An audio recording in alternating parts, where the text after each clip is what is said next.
Welcome to the lesson, Stars. Here, you will learn about the physical properties of stars. The vocabulary words for this lesson are star, apparent magnitude, luminosity, and absolute magnitude. Click each word to learn more about it.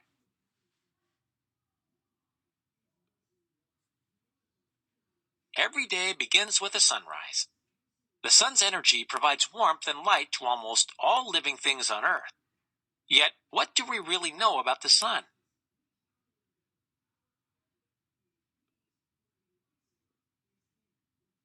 Did you know that the sun is a star?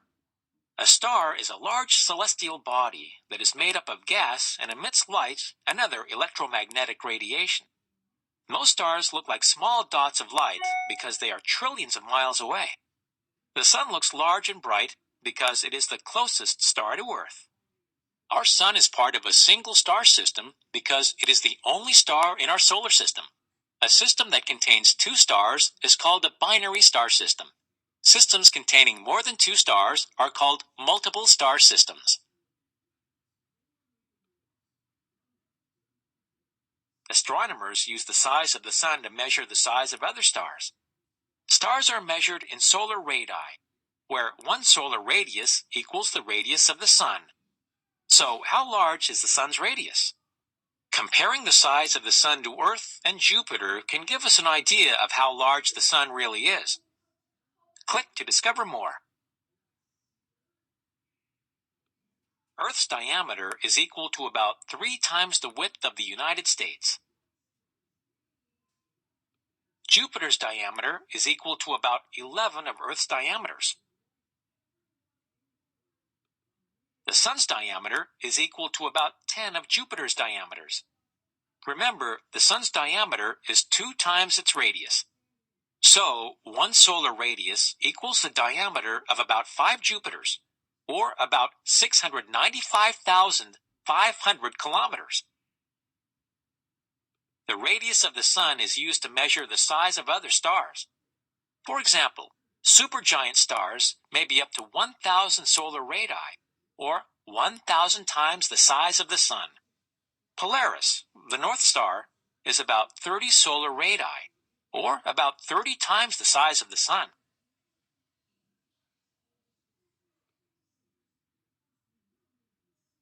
Although stars are made of gas, they do have a structure. Most stars have 3 interior layers and 3 less dense layers of atmosphere. Features such as sunspots and prominences appear briefly on a star. Click the star's features to learn more. Energy is transferred by convection currents in the convective zone. Convection currents form as cool, dense matter sinks and pushes warmer, less dense matter upward. The core is the center of a star. Energy is produced in the core through the process of nuclear fusion. A sunspot is a dark area of the photosphere that is cooler than the surrounding areas. Sunspots form in areas of strong magnetic fields. The photosphere is the layer of a star that can be seen. A prominence is a giant arc or loop of gas suspended over a star's surface. Prominences erupt from the photosphere, above areas of strong magnetic activity. The radiative zone is the dense layer surrounding a star's core. Energy radiates from the core to the rest of the star through this layer. The chromosphere is the layer of a star that is above the photosphere. The corona is a layer of charged gas that forms a star's outer atmosphere.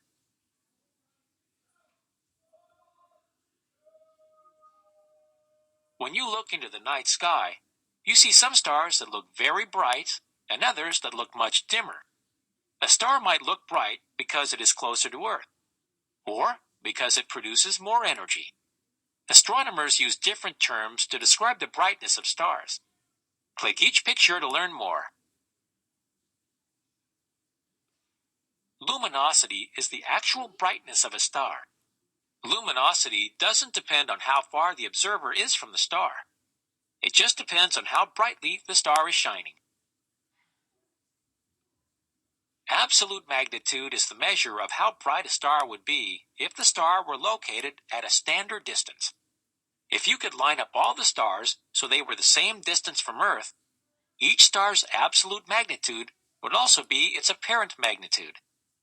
But stars are located at different distances from Earth, so astronomers have to calculate the absolute magnitude of each star by comparing its apparent magnitude to its distance. The apparent magnitude of a star is a measure of how brightly it seems to be shining when seen from Earth. Apparent magnitude is based on a scale of negative and positive numbers. The brightest stars are given the lowest negative numbers. For example, the Sun has an apparent magnitude of about minus 26.8. The faintest stars are given the highest positive numbers. The faintest stars observed with the Hubble Space Telescope have apparent magnitudes of plus 30.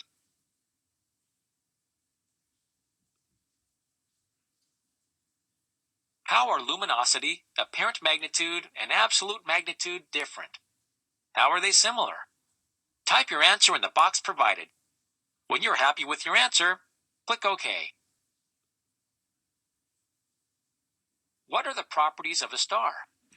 Click 2 correct answers, then click OK.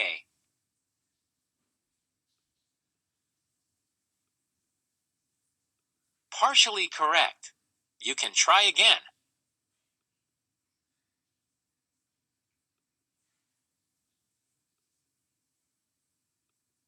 Well done. The Sun is made up of layers of gases and emits light and energy.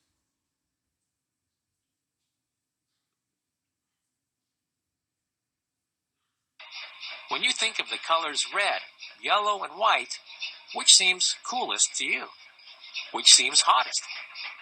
Most hot objects you encounter glow red, like this heated piece of metal. But objects can also glow with other colors when they are hot.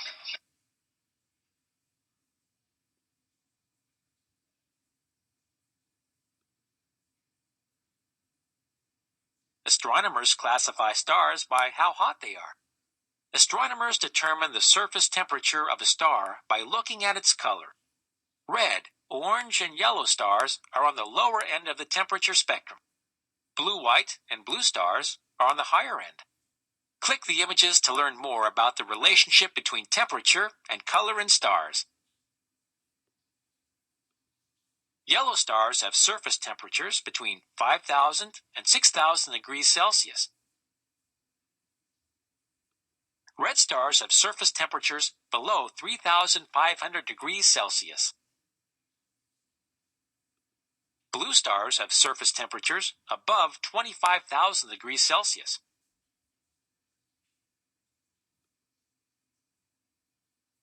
Sort star pictures by dragging them to the correct category.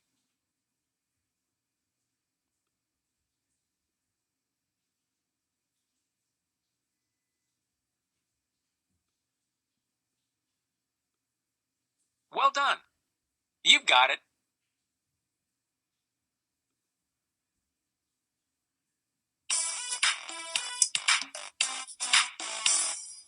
You've learned a lot about stars.